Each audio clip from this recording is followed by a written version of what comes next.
Dawn broke softly over Edelweiss 4, spreading pale gold across quiet fields and glass-roofed homes.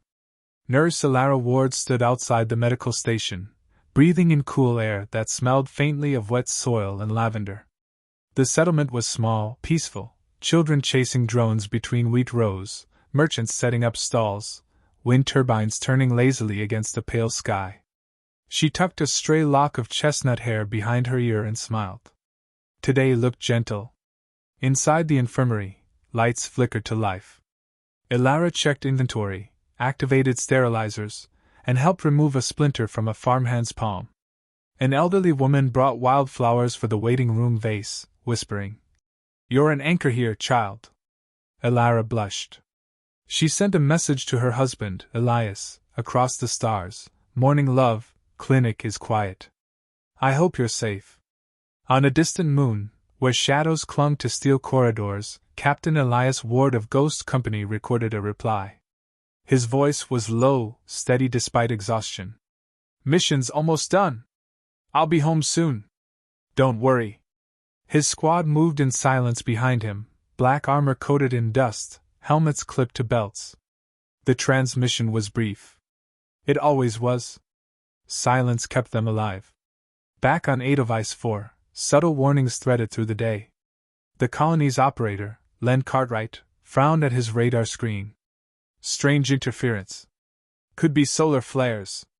His assistant shrugged it off.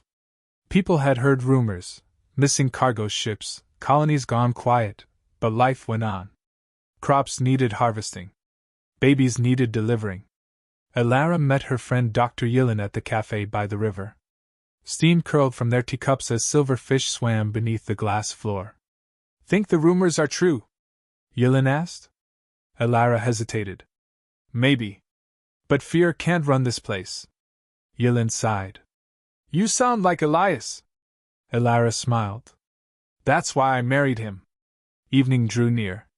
Clouds streaked in magenta. Elara closed the infirmary and walked home past glowing lanterns. She paused by the chapel to light a candle. "Keep him safe," she whispered. She never saw the first explosion. A thunderclap shook the ground. Sirens wailed, red lights flashing across rooftops. The sky rippled open as black ships pierced the clouds.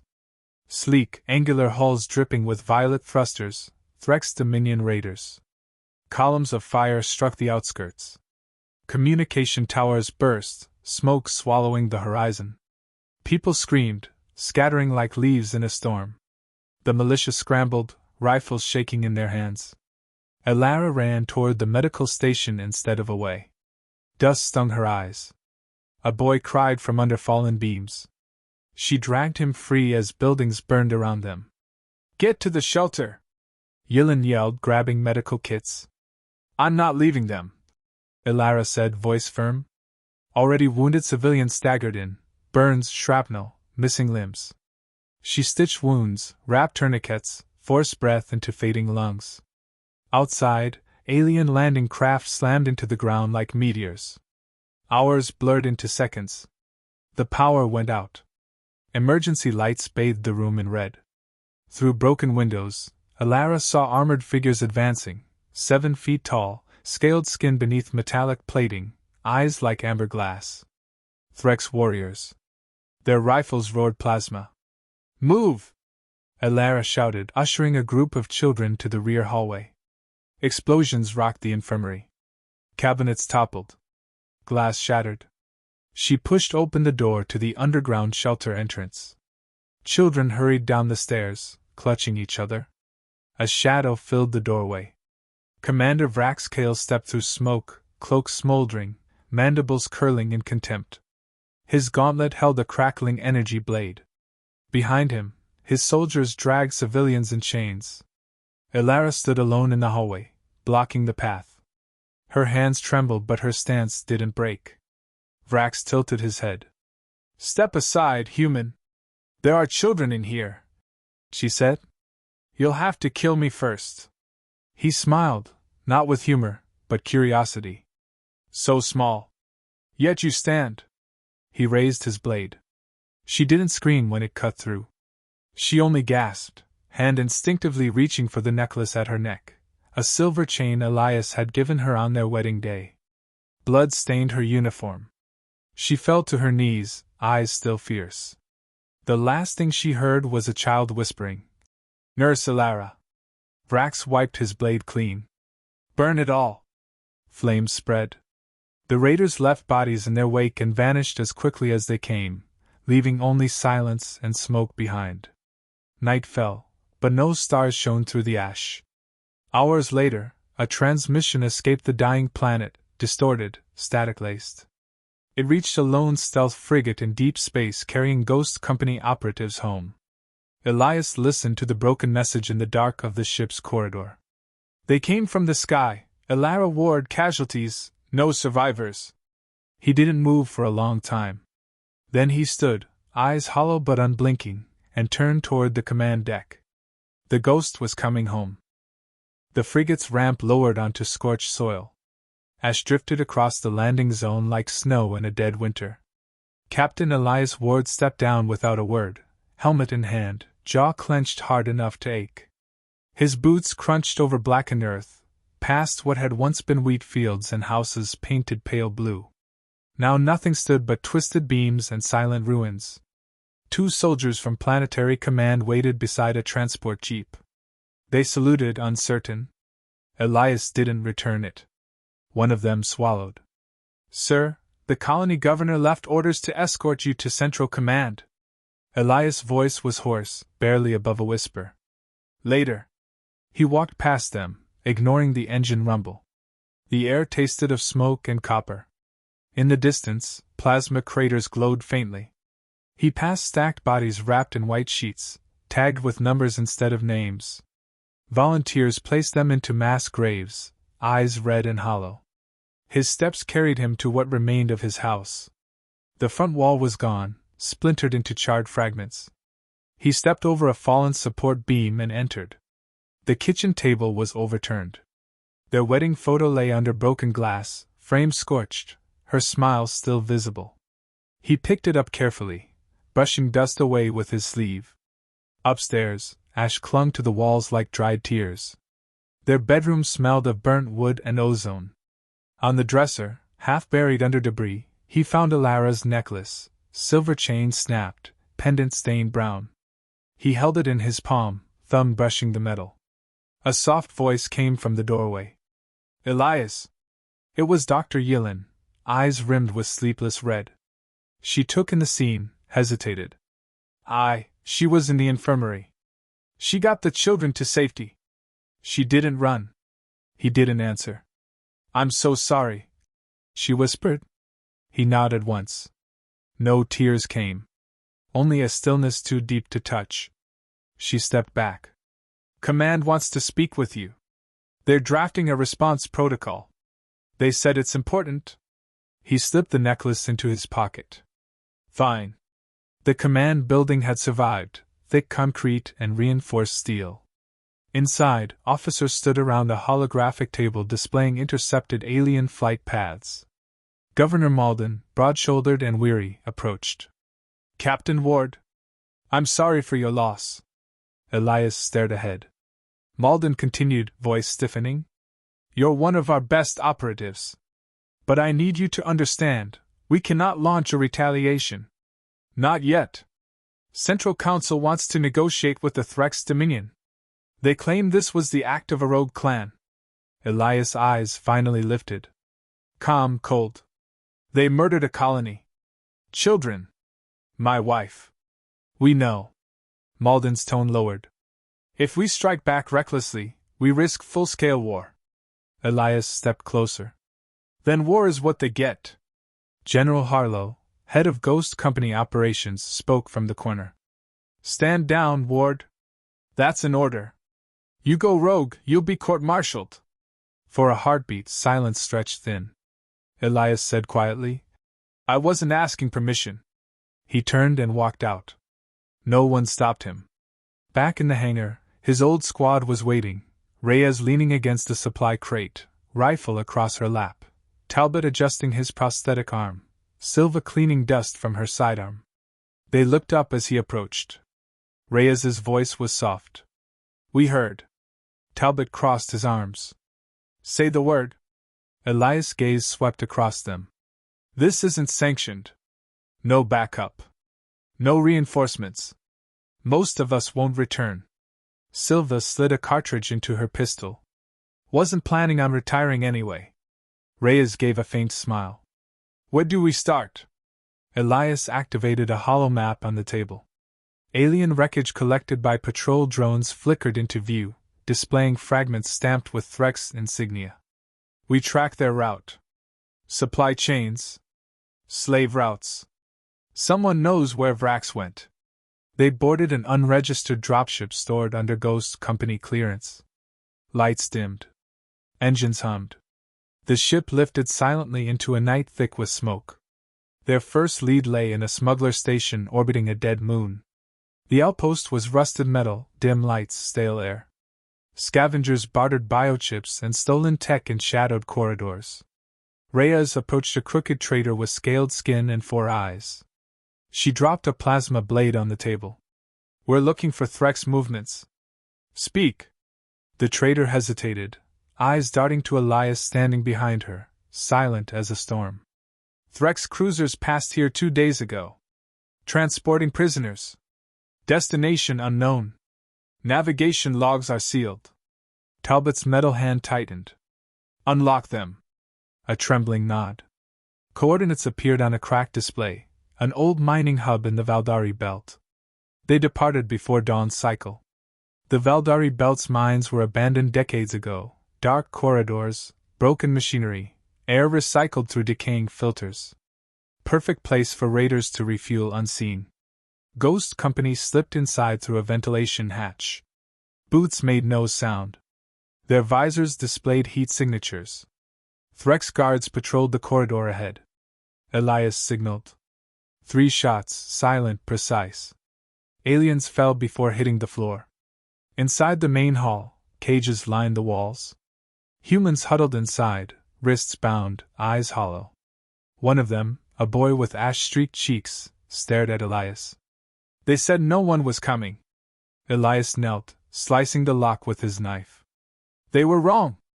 As prisoners were guided out, Elias accessed a stolen terminal. Data scrolled, flight plans, raid reports, messages bearing Commander Vrax's seal. A final entry burned across the screen. Blood Reaver flagship. Hiding beyond the nebula of thorns. Awaiting next target. Elias saved the data and rose. We have him. Reyes exhaled slowly. What's the plan? He looked at them, each willing to follow him into fire. We hunt the Blood Reaver. We cut off the head. Talbot cracked his neck. Thought you'd say something harder. Elias didn't smile. Hard begins now. Back aboard their ship, engines roared to life. Stars stretched into stripes as they plunged into faster than light. Far away, in the nebulous shadows, Commander Vrax received word of human ghosts tearing through his trail. He laughed. Let them come. The nebula loomed like a bruised storm across the void, purple gas clouds twisting around shattered asteroids and dead moons. Lightning crawled across the mist, lighting fragments of broken ships swallowed by silence. Deep within, hidden in electromagnetic static, waited the Threx flagship, Blood Reaver. Ghost Company's dropship coasted forward in blackout mode, engines muted, hull camouflaged to match drifting debris. Inside the dim cabin, Elias secured his armor, the silver pendant tucked beneath his chest plate. Reyes checked the EMP charges. Silva whispered a prayer she never said out loud before. No speeches, every heartbeat mattered. Talbot's voice broke the stillness. Docking clamps in 30 seconds. Elias stood, visor lowering over his eyes. We go in fast. No mistakes. Vrax doesn't leave this ship alive. The dropship latched onto a maintenance hatch along the warship's underside. The metal groaned. Sparks flickered. Elias cut through the seal with a plasma blade. Cold recycled air spilled out. They entered a narrow corridor lit by sickly blue panels. Distant engines thrummed through the floor. Alien glyphs glowed faintly along the walls. The team split silently, Silva and Talbot to engineering, Reyes to rescue prisoners, Elias heading for command. Down metallic hallways they moved like shadows. A patrol of Threx guards rounded a corner. Elias fired once, clean headshot. The guard collapsed without a sound. He stepped over the body and advanced deeper. In the ship's brig, Reyes found rows of cages filled with humans, bones visible beneath bruised skin. A young woman grabbed the bars. "Please, are you real?" Reyes shot the lock. "Move quietly. Follow the path behind us." In engineering, Talbot placed EMP bombs along the coolant lines. Silva watched the door, fingers tense on the trigger. "Timer?" "4 minutes," Talbot said. Above them, Elias reached the command deck doors. 2 elite guards blocked his way, clad in obsidian armor. He struck first, blades slicing through joint gaps. One fell. The other lunged. Elias twisted, fired a round into its throat. It collapsed gasping. He stepped into the command dome. Vrax Kale stood before the panoramic window, watching nebula lightning crackle across space. His cloak drifted like torn wings. He turned amused. "You made it. Humans do love impossible odds." Elias raised his rifle. "You killed her." Vrax smiled without warmth. "She was nothing." Elias fired. Vrax moved faster than expected, plasma blade igniting. The shot scorched his shoulder. He snarled and leaped forward. Elias blocked the strike with his forearm guard, sparks flying. The blade carved a molten line across his armor. Their fight crashed across consoles and metal floors. Elias struck Vrax's jaw with the butt of his rifle. Vrax retaliated with a backhand that sent Elias sprawling. Pain radiated across his ribs. Vrax stepped forward. "Humans break so easily." Elias pushed to his feet. "Not today." He drew his combat knife and lunged. Vrax caught his arm, claws digging into flesh. Elias headbutted him, bone cracked. Vrax staggered. Elias ripped free and slammed his knife into the alien's ribs. Black blood hissed against the floor. Vrax roared, grabbing Elias by the throat, lifting him off his feet. "You can't save them. You're already too late." Elias' hand fumbled at his chest. His fingers closed around the pendant. Elara's pendant. He wrapped the chain around Vrax's neck and pulled hard. The chain tightened like wire. Vrax thrashed, claws scraping steel. Elias' voice was steel. "She died standing. You die choking." With a final yank, the chain severed vital arteries. Vrax fell to his knees, then face first to the floor, black blood spreading around him. Elias stood trembling, pendant stained dark, chest heaving. He checked his watch. Detonation, 1 minute and 57 seconds. He ran. In engineering, Talbot grabbed Silva. "Time's up, run!" They sprinted through maintenance shafts, guiding prisoners toward the hangar. Sirens blasted across the ship as systems failed, lights flickered red, pressure alarms screamed. Reyes herded survivors onto escape shuttles. "Move! Move!" Elias reached the hangar as bulkheads began to collapse. Talbot waved. "We're all here! Go!" Elias boarded last. The shuttle doors slammed shut. Engines roared. They launched into the nebula. Behind them, the Blood Reaver convulsed as the EMP charges detonated. Fire bled from its hull. A shockwave tore through the clouds, engulfing the warship. Its core split in a blinding burst of light. Debris scattered like dying stars. The shuttle trembled from the aftershock, but kept course. Outside, the nebula glowed with ruin. Reyes looked back at the drifting wreck. "That's for her." Elias said nothing. He opened his hand. The pendant lay there, burned but whole. They returned to Edelweiss 4 weeks later. Reconstruction had begun. Cranes lifted beams. Children planted flowers beside new graves. A memorial stood in the center of the ruins, names carved into black stone. Elara Ward. 2292 to 2284. Elias approached alone. He placed the pendant, and her restored wedding ring at the base of her name. Wind rustled through the unfinished buildings. He rested his hand on the stone. You're safe now, he whispered. I kept my promise. Behind him, Reyes watched in silence. Talbot and Silva stood farther away, heads bowed. No one spoke. The sun rose, bright and unbroken. Workers hammered steel frames. Life moved forward. Elias turned, shoulders scarred but steady. Humanity would not kneel. Not today. Not ever.